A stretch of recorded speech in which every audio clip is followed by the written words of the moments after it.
দিনভর আনন্দ আর উৎসবমুখর পরিবেশে অনুষ্ঠিত হয়েছে বাংলাদেশ চলচ্চিত্র শিল্পী সমিতির দ্বিবার্ষিক নির্বাচন।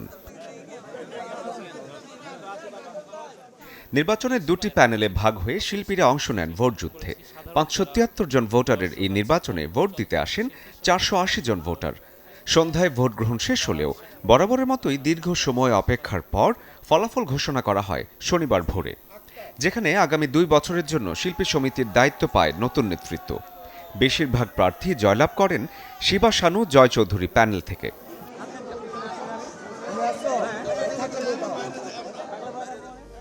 এবারের নির্বাচনে শিবা জয় প্যানেল থেকে আন্তর্জাতিক বিষয়ক সম্পাদক পদে প্রতিদ্বন্দ্বিতা করেন চিত্রনায়িকা রিয়ানা পারভিন পলি।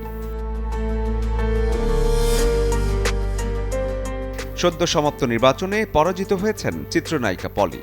তার পরপরই সামাজিক যোগাযোগ মাধ্যমে একাধিক পোস্ট দিয়ে নিজের ক্ষোভ প্রকাশ করেন এবং ভোট প্রক্রিয়ায় আর্থিক অনিয়মের অভিযোগ তোলেন। পাশাপাশি শিল্পী সমিতির নির্বাচন নিয়ে নিজের ভেরিফাইড ফেসবুক পেজে পোস্ট করেন চিত্রনায়িকা অপু বিশ্বাসও। ক্ষোভ ঝেড়ে নিজের ফেসবুক পোস্টে পলি লেখেন, তার ঘনিষ্ঠ কিছু মানুষও নাকি টাকার বিনিময়ে ভোট বিক্রি করেছেন। এ ঘটনায় তিনি গভীর হতাশা প্রকাশ করেন এবং আল্লাহর কাছে ন্যায় বিচার কামনা করেন। তার ভাষায়, যারা অর্থের বিনিময়ে ভোট বিক্রি করেছেন তাদের বিচার আল্লাহই করবে। অভিনেত্রী রোজিনাকেও মেনশন করে পলি লেখেন, শিল্পী সমিতি আমাদের জন্য না, এখানে এক শ্রেণীর শিল্পীরা টাকার জন্য বিক্রি হয়।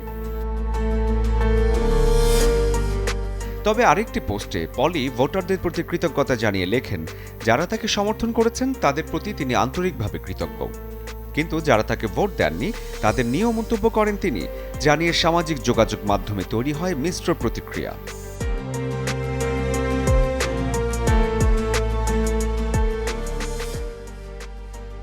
শিবা জয় প্যানেল থেকে আন্তর্জাতিক বিষয়ক সম্পাদক পদে নির্বাচন করে পলি পান ১৪৪ ভোট। পলির বিপরীতে ২৭৫ ভোট পেয়ে নির্বাচিত হন এম এ পারভেজ চৌধুরী আবির। সমিতির ২১টি পদের বিপরীতে এবারের নির্বাচনে মোট প্রার্থী ছিলেন ৪৫ জন।